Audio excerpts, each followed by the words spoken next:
for us and the world, and how this may impact on us here at home.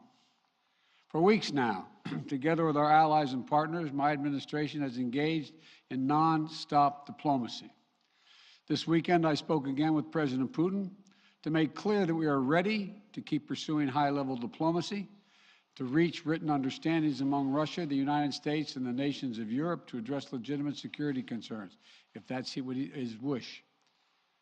Their security concerns and ours. President Putin and I agreed that our team should continue to engage toward this end, along with our European allies and partners. Yesterday, the Russian government publicly proposed to continue the diplomacy. I agree. We should give the diplomacy every chance to succeed.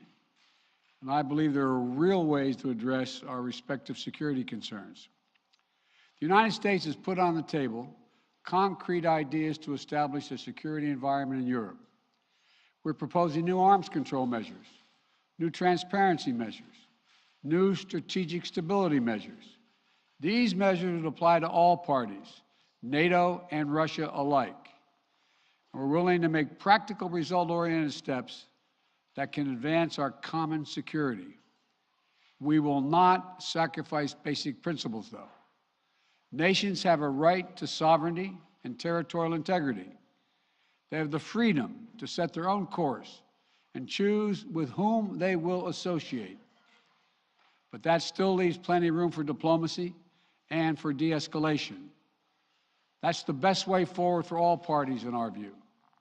We'll continue our diplomatic efforts in close consultation with our allies and our partners. As long as there is hope of diplomatic resolution that prevents the use of force and avoids incredible human suffering that would follow, we will pursue it. The Russian Defense Minister reported today that some military units are leaving their positions near Ukraine. That would be good, but we have not yet verified that. We have not yet verified the Russian military units are returning to their home bases. Indeed, our analysts indicate that they remain very much in a threatening position.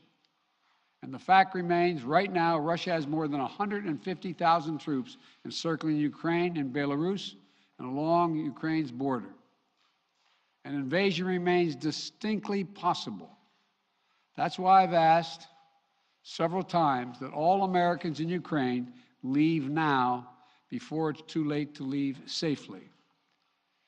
It is why we have temporarily relocated our embassy from Kyiv to Lviv in western Ukraine, approaching the Polish border.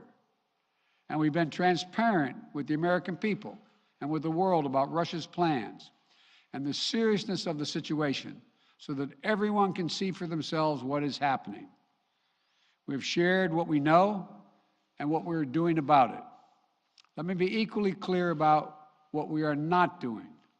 The United States and NATO are not a threat to Russia. Ukraine is not threatening Russia.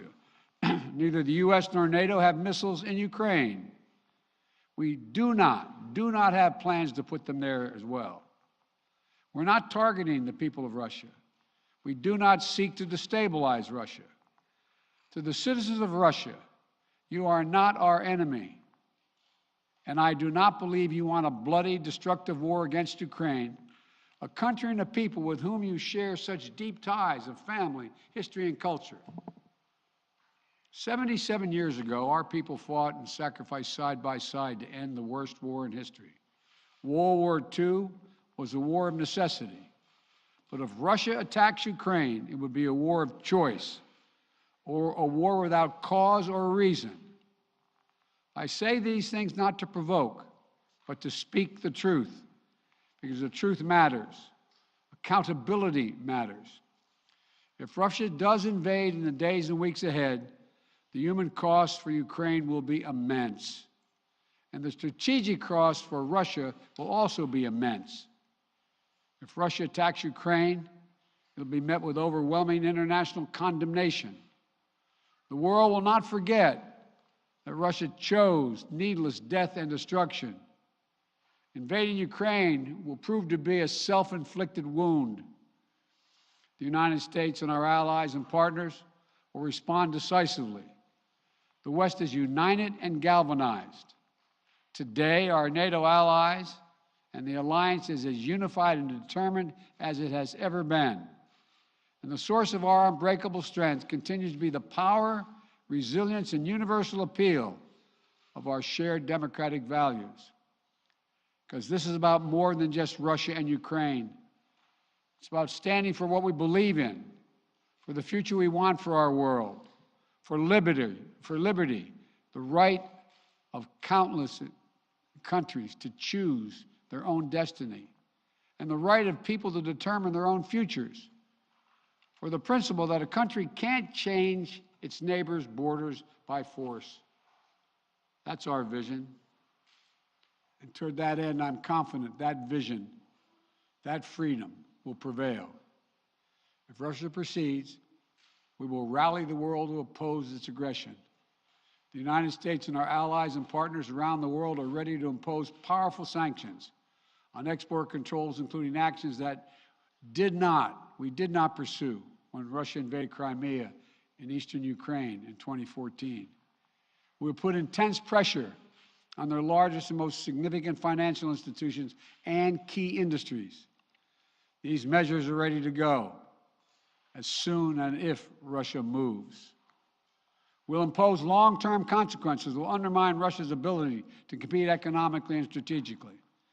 And when it comes to Nord Stream 2, the pipeline that would bring natural gas from Russia to Germany, if Russia further invades Ukraine, it will not happen.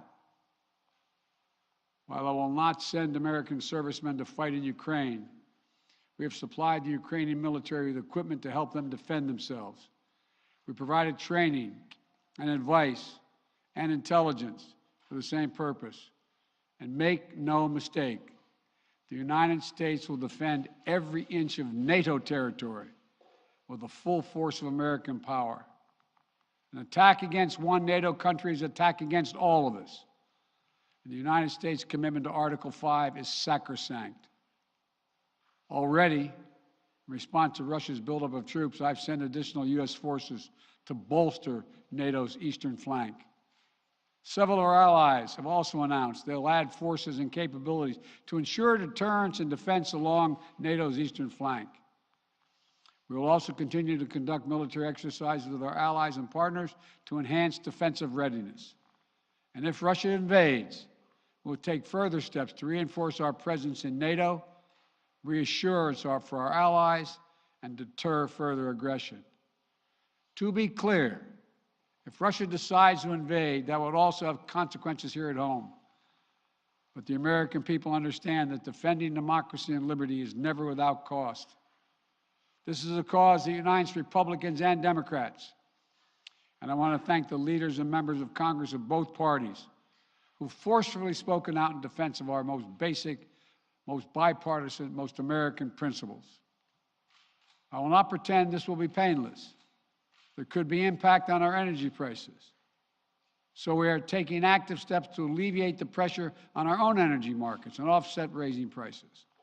We're coordinating with major energy consumers and producers. We're prepared to deploy all the tools and authority at our disposal to provide relief at the gas pump. And I'll work with Congress on additional measures to help protect consumers and address the impact of prices at the pump.